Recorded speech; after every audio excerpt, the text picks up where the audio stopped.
Hey everybody, I decided to do something a little different today.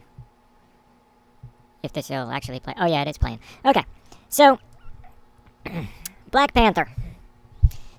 This story. So a vibranium meteor hits Africa, 5 tribes settle around the site. Some dude eats some glowing vibranium flower and becomes a superhero and gets a black suit and helmet. But no one else can eat or find any more flowers. Right. So somehow, this really hard metal, vibranium, the strongest metal in the universe, enabled the tribes to advance technologically further than any other culture or tribe. And while other Africans were being sold into the slave trade, Wakanda did nothing. That's right. The Woman King was selling slaves and getting massacred, and Wakanda did nothing. When Mussolini sent troops in from Libya to Egypt, the British, not Wakanda, drove them back. Wakanda was cool with apartheid, apparently, too. And are probably cool with white farmers being booted from their land. Just for reference, we are 1 minute and 30 seconds into this terrible movie.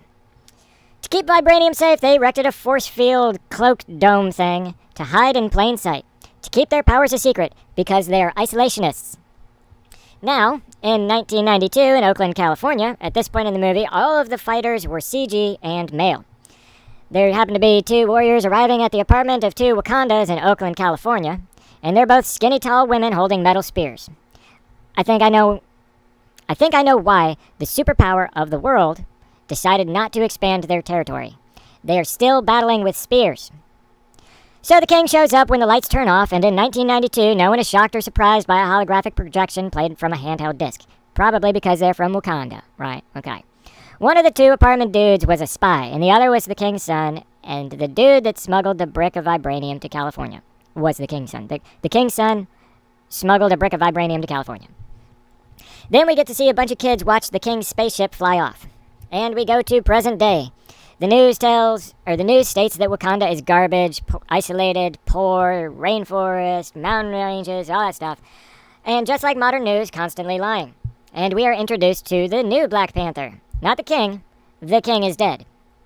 Now, new Black Panther jumps out of the spaceship and throws a handful of glowing dimes at a late-night caravan. All of the engines die because those sticky dimes were EMPs.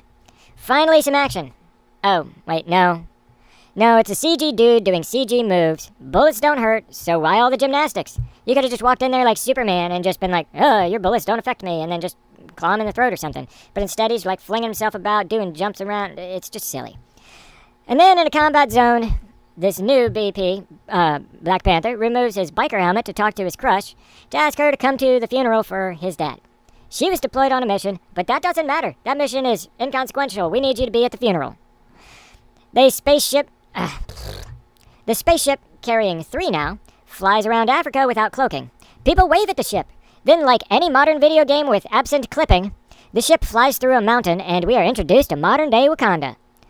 Black Panther's sister is an intolerable, rude, and disrespectful of tradition little B-word. I know more than you. I know better than you. The queen says Black Panther is ready to be king, and we cut away to a museum, where a few dudes steal a vibranium hoe. Like a real hoe. Like hoe in the garden. Like a rake or a hoe. They kill a bunch of white folks with the assistance of some white folks. Ambulance arrives within 10 seconds. Really. The security camera was put on a loop, so easy crime. So far, there have been 2 white actors with lines.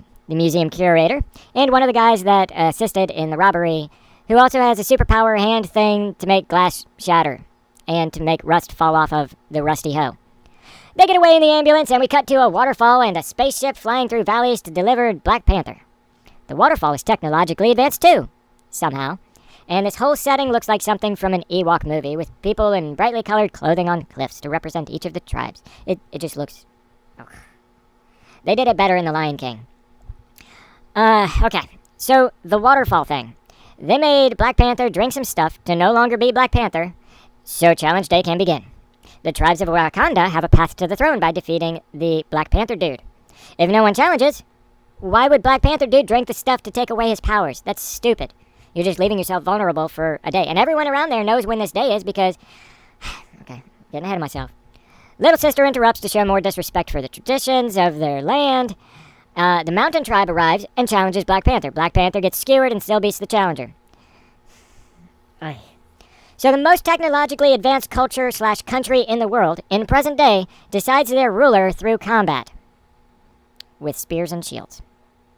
Next, we see Black Panther becoming Black Panther again by drinking some stuff to give him a black power suit and helmet. Wait, wasn't there supposed to be a funeral for the king? I don't think I made it 30 minutes in and had to quit. Oh, it's 2 hours and 15 minutes long? Hells no, nope, not for me.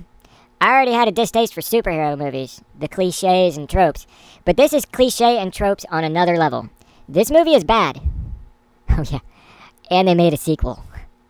I'm done. I'm especially done with Black Panther. Oh, this movie is bad. I'm done.